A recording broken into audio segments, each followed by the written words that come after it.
নবম pay scale gadget ও দ্বিগুণ মহার্ঘ ভাতা ঘোষণা, ২২ লাখ সরকারি কর্মচারীর জন্য নতুন ঘোষণা। তো দর্শক, আজ প্রকাশিত প্রতিবেদনটি সরকারি কর্মচারীদের জন্য খুবই গুরুত্বপূর্ণ। শেষ পর্যন্ত না টেনে দেখুন। ভিডিওর শুরুতেই চ্যানেলটি সাবস্ক্রাইব করে রাখুন পরবর্তীতে মহার্ঘ ভাতা এবং নবম পে স্কেলের সবশেষ গুরুত্বপূর্ণ আপডেটগুলো সবার আগে পেতে। তো দর্শক, দীর্ঘ প্রতীক্ষার অবসান ঘটিয়ে বৃহস্পতিবার রাজধানীর শেরেবাংলা নগরের পরিকল্পনা কমিশন ভবনে অনুষ্ঠিত হলো নবম বেতন কমিশনের প্রথম আনুষ্ঠানিক বৈঠক, যা সরকারি চাকরিজীবীদের জন্য একটি ঐতিহাসিক দিন হিসেবে বিবেচিত হচ্ছে। সকাল ১০টায় শুরু হওয়া এই বৈঠকে কমিশনের চেয়ারম্যান, সদস্য এবং অর্থ মন্ত্রণালয়ের উচ্চপদস্থ কর্মকর্তা, জনপ্রশাসন মন্ত্রণালয়ের প্রতিনিধি এবং বিভিন্ন দফতরের বিশেষজ্ঞরা উপস্থিত ছিলেন। আলোচনার কেন্দ্রবিন্দুতে ছিল নবম জাতীয় পে স্কেলের গ্যাজেট প্রকাশ, মহার্ঘ ভাতা দ্বিগুণকরণ এবং অন্যান্য ভাতা সমন্বয়ের চূড়ান্ত সিদ্ধান্ত। সভায় জানানো হয়, প্রধান উপদেষ্টা ইতিমধ্যে নীতিগত অনুমোদন দিয়েছেন এবং আজকের বৈঠকের মাধ্যমে গ্যাজেট প্রকাশের প্রক্রিয়া আনুষ্ঠানিকভাবে শুরু হয়েছে। বাস্তবায়িত হলে দেশের প্রায় ২২ লাখ সরকারি কর্মকর্তা কর্মচারী সরাসরি এর সুফল ভোগ করবেন।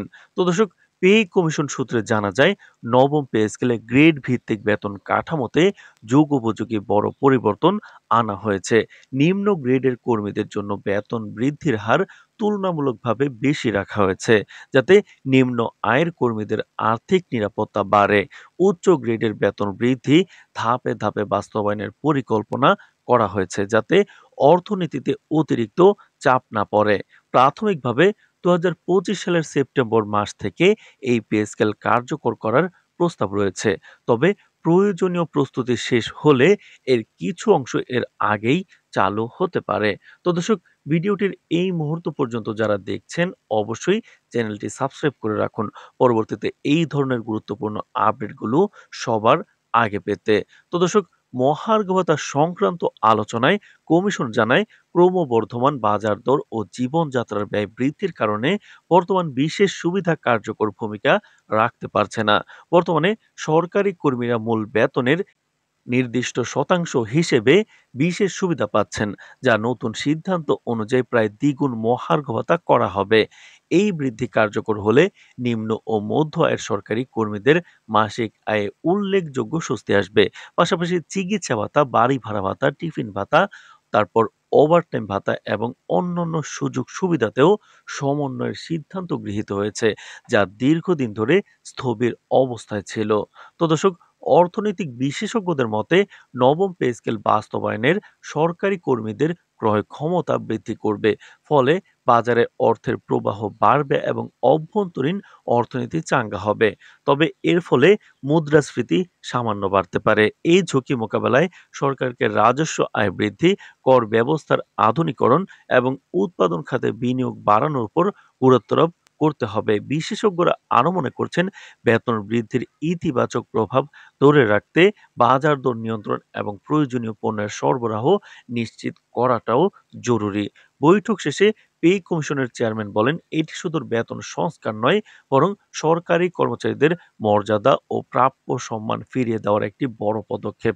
আমরা চাই সরকারি কর্মচারীরা আর্থিক নিরাপত্তা অনুভব করুক, যাতে তাদের কর্মোদ্যম ও দক্ষতা বাড়ে। তিনি জানান, গ্যাজেট প্রকাশের পরপরই মন্ত্রণালয় ও বিভাগগুলোতে নির্দেশনা পাঠানো হবে, যাতে দ্রুত বাস্তবায়ন কার্যক্রম শুরু করা যায়। তো দর্শক, ভিডিওটির এই মুহূর্ত পর্যন্ত যারা দেখছেন, অবশ্যই চ্যানেলটি সাবস্ক্রাইব করে রাখবেন পরবর্তীতে মহার্ঘ ভাতা এবং নবম পে স্কেলের সবশেষ গুরুত্বপূর্ণ আপডেটগুলো সবার আগে পেতে।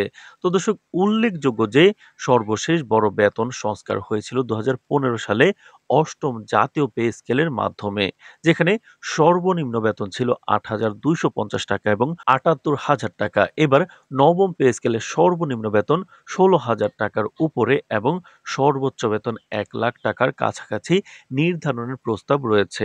এছাড়াও এবার প্রথমবারের মতো ভাতা কাঠামোতেও যুগোপযোগী পরিবর্তন আনা হচ্ছে, যাতে বেতনের বাইরে অন্যান্য আর্থিক সুবিধাও কর্মীদের জীবনে গুরুত্বপূর্ণ ভূমিকা রাখতে পারে। তো দর্শক, সরকারি চাকরিজীবীদের মধ্যে ইতিমধ্যেই এই খবর নিয়ে ব্যাপক উৎসাহ ও উচ্ছ্বাস দেখা দিয়েছে। সামাজিক মাধ্যমে অনেকে একে দীর্ঘদিনের দাবি পূরণের প্রথম ধাপ হিসেবে বর্ণনা করেছেন এবং আশা করছেন গ্যাজেট জারি ও বাস্তবায়ন প্রক্রিয়া সম্পন্ন হবে। তো দর্শক, ভিডিওটির এই মুহূর্তে এসে এখন পর্যন্ত যারা চ্যানেলটি সাবস্ক্রাইব করেননি, অবশ্যই মহার্ঘ ভাতা এবং নবম পে স্কেলের সবশেষ আপডেট পেতে চ্যানেলটি সাবস্ক্রাইব করে রাখুন। আজ এ পর্যন্তই। ধন্যবাদ।